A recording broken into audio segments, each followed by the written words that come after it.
Let's go to Target. Okay, so we're here now at Target and hopefully they have the skincare that I'm looking for. Kasi a few days ago, I asked on Threads what are the skincare routine na ginagawa ng mga Filipinos who migrated to the US or anywhere na merong winter. Kasi the winter is very drying to the skin, so I need new skincare. Kasi the skincare I was using in the Philippines doesn't work for me anymore. So I have to get new skincare. So I'm here at Target and hopefully they have what I'm looking for. Also, they have a Starbucks here sa Target. So I wanted to try the Dubai chocolate matcha drink. I'm not sure kung anong tawag doon, pero I saved a picture of it on my phone. Tapos papakita ko na lang siguro sila and hopefully they know how to make it.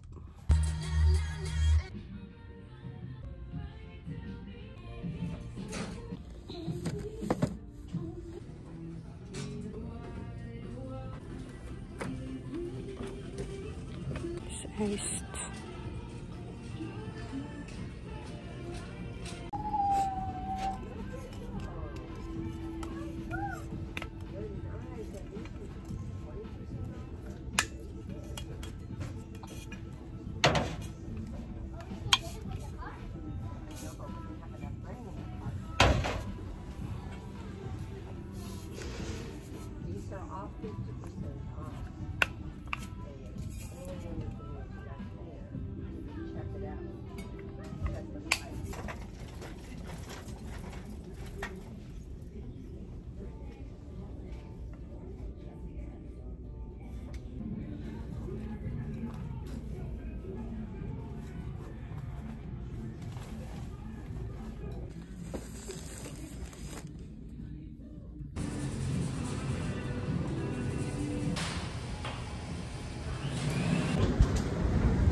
Target haul. So, yun na nga. I'm back in my car. Nahihiya ako kasi nakaharap ako sa crosswalk. Tapos medyo maraming tumatawid. Pero, kiber na. Siguro naman hindi nila ako napapansin na nagsasalita mag-isa sa sasakyan ko. But anyway, I just wanted to show you guys a few things that I got from Target. So, bumili ako ng tinapay pero hindi ko napapakita sa inyo yun. But anyway, first up, I wanted to get kaya talaga ako pumunta ng Target is because I wanted to get my skincare and then I wanted to get a water bottle. I have one, ito. This is what I use for work. Pero yung baso ko na may hawakan and then may straw. Gusto ko sana ng ganun. Meron akong nakita from, I think it's Stanley and Hydro Flask na ganung style. But yung straw medyo hindi ako sure. Tapos basta, anyway, I was looking for that, kaya ako nag-Target, pero wala yung gusto kong color and style dyan. So, anyway, bumili na lang ako ng ganito, yung ice tray for the water bottle na nauna pa, diba, kaysa dun sa water bottle.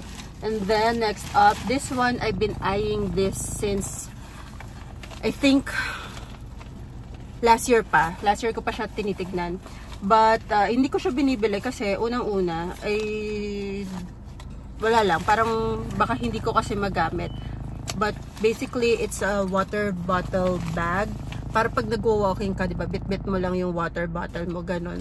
Or any, actually, hindi, pwede rin naman siyang pang ibang gamit lang. But, this is from Blogilates. So, yun, water bottle sling siya. Then, it has pockets for your cellphone, your wallet, and everything else, ganun. So, ayun nga, matagal ko na itong tinitignan, but hindi ko lang binili, pero you know what, naisip ko na ilang months ko na siyang iniisip na gusto ko nga talaga siya. So, I decided to get it anyway. Cutie. And then, I also got this one. It's a red velvet cookie sandwich baking kit. Something lang for Valentine's Day. I thought maybe my daughter and I could bake some cookies. Ito na yung skincare haul. May nagpark sa tabi ko. Clear yung salamin ko kaya kitang-kita niya ako. Anyway, ayun na nga. So, a little bit of skincare haul. Ano ba yun? Gosh. Anyway, ito na talaga. So, a little bit of skincare haul. Kaya talaga ako pumunta ng Target. So, I was looking for a few of the things that you guys suggested sa Threads.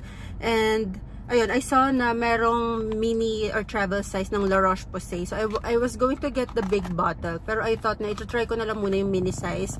Just in case na, you know, hindi siya maganda sa skin ko. At least yung maliit lang yung nabili ko. Sayang naman if malaki, diba? So, first up is, I got a La Roche-Posay Hydrating Gentle Cleanser. Yung for normal to dry skin. Nung small size lang. And then this one is the Purifying Foaming Cleanser. So, itong dalawa na to, matagal ko na siya talagang gustong i-try. But then, ayun nga, nagdadalawang isip ako if it's good for my skin or not. Kasi yung malaking bottle is around $17-18. So, medyo mahal din na.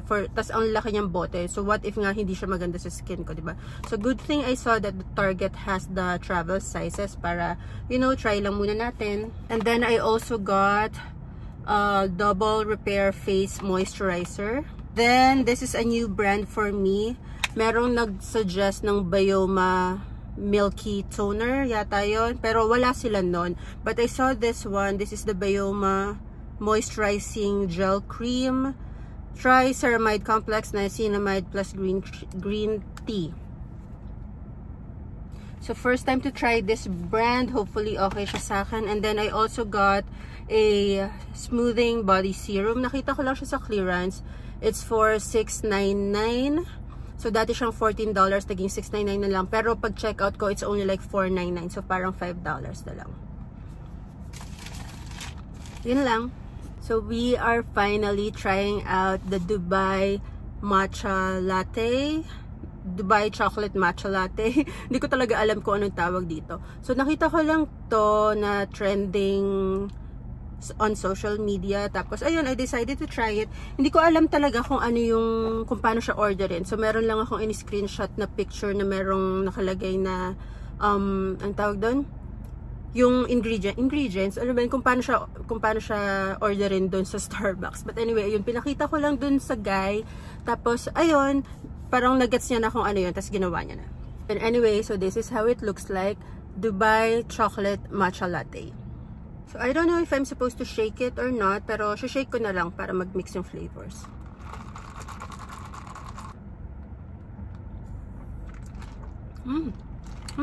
Sarap. Sinulat niya ba? If I remember correctly, I ordered a grande matcha latte with 2 pumps of pistachio sauce and then with chocolate foam. Good. Oh, I like this one. I've been craving for matcha. Tapos, wala akong makitang yung ready-made na matcha latte on bottles. But, I like it. Okay, let's go.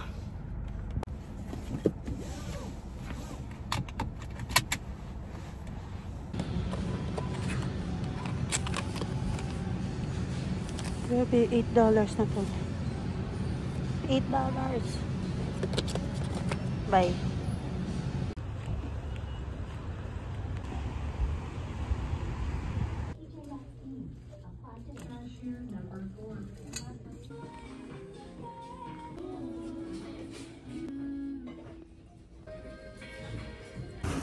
Got the goods at TJ Maxx. Now I'm running late to pick up my daughter. We are back home. I'm sorry for the very bad lighting. Ayun, underground kasi ako nagpa-park. But anyway, after Target kanina, I dropped by TJ Maxx kasi I remember they have Korean skincare products. So, I decided to check in na rin. Tignan ko lang kung anong meron just in case they have what I want. So, very few items lang from TJ Maxx. First up, not skincare related, but like I said, I've been craving for matcha and I want to parang bawasan yung caffeine intake ko, yung coffee intake ko. So, I got this organic sweet matcha from this brand called Nutri Hot. First time ko lang to itatry. I'm not sure what it tastes like, pero hopefully masarap siya. Kasi ito lang naman yung nag-iisang matcha doon. Wala na akong choice. I got an Ulta Beauty eyebrow stamp and stencil kit. It looks like this. My husband got me a stencil set, pero wala kasi ako ng stamp. So I decided to get this one. This is only $6. Then for the skincare, I only got 2 items kasi yun lang naman yung mga nakita kong gusto ko doon. But they have a lot of Korean skincare products, more than Ulta. And sa Sephora, hindi pa ako nakakita rin ng masyadong skincare products. Pero sa TJ Maxx, ang dami. So one of the items that I got is the Beauty of Joseon Glow Serum Propolis with niacinamide. So it's this one. I've been seeing a lot of good reviews about this one, so I decided to try this. Gusto ko sana actually i-try yung sunscreen ng Beauty of Joseon, pero wala dun kanina, so I got this one instead. And then this one, I've been meaning to try.